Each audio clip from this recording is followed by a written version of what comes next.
तो 13 अक्टूबर 2025 भारतीय बाजार के लिए ये दिन कैसा था? देखिए, एक नंबर तो हम सबने देखा, पर उस एक नंबर के पीछे की पूरी कहानी क्या है? आज चलिए उसी कहानी की तह तक चलते हैं। ये रहा वो हेडलाइन नंबर -0.23%। निफ्टी 50 जो मार्केट का एक तरह से मूड बताता है, वो लगभग 0.25% नीचे आकर बंद हुआ। तो मतलब साफ है कि दिन गिरावट वाला था। लेकिन क्या बस इतना ही था? क्या ये छोटा सा आंकड़ा दिन भर की पूरी उथल-पुथल को बयां कर सकता है? जवाब है बिल्कुल नहीं। तो चलिए जरा पर्दों को हटाकर देखते हैं कि असल में पर्दे के पीछे चल क्या रहा था। सबसे पहले गिरावट भरे इस दिन में बाजार बंद होते समय आखिर स्थिति कैसी थी? तो दिन के आखिर की तस्वीर देख लेते हैं कि ओवरऑल मार्केट का हाल क्या था। देखिए, देश के जो दो मेन इंडेक्स हैं, दोनों ही लाल निशान में थे। निफ्टी 50 58 पॉइंट्स नीचे और सेंसेक्स 173 पॉइंट्स नीचे। मतलब ये एक साफ इशारा था कि बाजार का सेंटिमेंट नेगेटिव था। और बात सिर्फ इंडेक्स की नहीं है। अगर निफ्टी 50 के अंदर देखें तो 50 में से 30 स्टॉक्स गिरावट में थे। इसे कहते हैं मार्केट ब्रेथ। और इससे पता चलता है कि जो बिकवाली थी वो फैली हुई थी। ऐसा नहीं था कि सिर्फ कुछ बड़े स्टॉक्स ही मार्केट को नीचे खींच रहे थे। चलिए अब आते हैं दिन की असली कहानी पर। ये एक खींचतान का खेल था, विनर्स और लूजर्स के बीच। एक तरफ कुछ सेक्टर्स थे जो बाजार को नीचे खींचने में लगे थे, तो दूसरी तरफ कुछ ऐसे भी थे जो डटकर मुकाबला कर रहे थे। तो इस खींचतान में एक तरफ कौन था?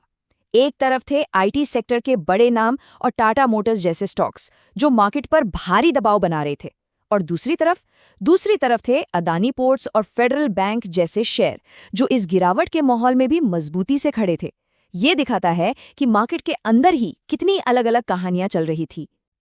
और ये फर्क कितना बड़ा था, इसका एक शानदार उदाहरण देखिए। एक तरफ टाटा मोटर्स जो 2.68% नीचे था और दूसरी तरफ बीएसई लिमिटेड जो 4.20% ऊपर।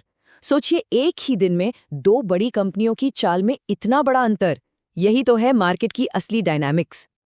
लेकिन इस पूरी गिरावट के माहौल में एक हीरो भी था, एक सरप्राइज पैकेज, और वो था बैंकिंग और फाइनेंस सेक्टर।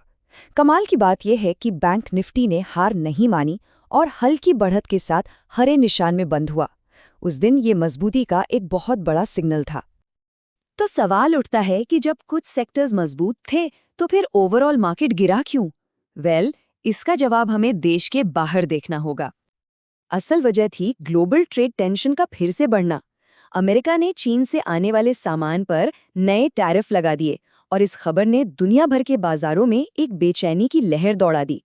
और जाहिर है भारतीय बाजार भी इससे अछूता नहीं रहा। और जब ऐसी खबरें आती हैं तो मार्केट में एक माहौल बनता है जिसे कहते हैं रिस्क ऑफ सेंटिमेंट। इसका सीधा सा मतलब है कि निवेशक डर जाते हैं।